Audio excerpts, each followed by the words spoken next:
Let's be honest with ourselves, anime lately has been a drag, so it's no surprise that so many people would like Scum's Wish. It has good production, perhaps the best of the past season, an intriguing plot that isn't nearly as predictable as it seems, and varying characters with decent development. However, the show can't escape from its clumsy writing and lack of prioritizing important segments any quality story should be able to tell. But first, I want to take a moment to talk about the things I really appreciate about this show. Obviously, I think it's worth taking note of how surprising this show is. I'm sure most people who are unfamiliar with this story would look at the description and think, wow, this must be your typical romance comedy like Mezuminkan's Revenge. But that's not what this show is like at all. In fact, this show couldn't even be described as a romance, as it's not about romance. It's a relatively dark show about unrequited love and the toll it takes on everyone. Even more, the show continues to surprise the audience with methodical twists that add substantial links of depth to some of these characters. I'd also like to note that I enjoyed the art here. The character designs are rather simple, but I'd be able to recognize Hanabi from anywhere, especially with them eyes. This sets up for a show that should be engaging, methodical, and emotional. Unfortunately, that's not the case. If there was one word I could use to describe it, it's unfocused. There are so many plot lines that it's hard to know which one is the most important, even if the motivations and ideas are engaging. Hana and Mugi have interesting motives and share great chemistry together, but we don't get enough time with them to understand why their companionship is important at all. Maybe it isn't, but I don't think so, because the show occasionally reminds us that they exist and are still a thing just before departing into another arc where they aren't seen together at all for long periods of time. The show just expects us to care because she says they have spent a lot of time together and really get along.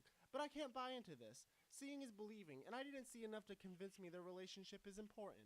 That's a big issue spreading throughout the entirety of the show. Another example is Etchin, who is probably the most mishandled character in the show. Etchin at least provides further character development to Hana in very interesting and entrenching ways, but her as an individual character is completely uninteresting and flat. Again, the show doesn't show us that her and Hana are good friends. I wouldn't have thought so until Hana randomly mentioned they were close.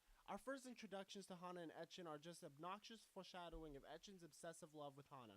This is a pretty big deal, considering their supposed friendship plays a big deal into their motivations. Etchin reveals she has a massive crush on Hana, and Hana and her start a sexual relationship because Hana wants to keep her as a friend and make her happy. This idea is interesting, because it further develops Hana's character by taking her down darker thoughts of possibly using her close friend, and I appreciated that these encounters at least had some sort of merit. This just isn't enough though, because the majority of the time spent with these characters on screen are boring and uninteresting.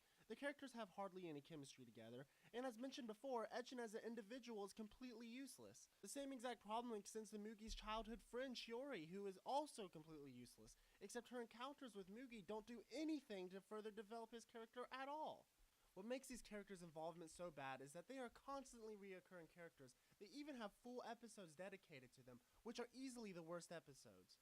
It just seems like their existence is primarily there to satisfy people who like lesbian sex or lolly sex. That's a big topic to talk about, so let's talk about it. Anybody who has watched the first couple of episodes probably gets sex is a big deal in this show. But why is it? Does the show at least elaborate on why the sexual encounters matter? In some cases yes, but in others no. Some of Hana's and Etchin's encounters enforce the idea that Hana is mostly using her, which gives decent context to the encounter. But there are plenty of cases where it feels forced and there just because they want to have a sex scene.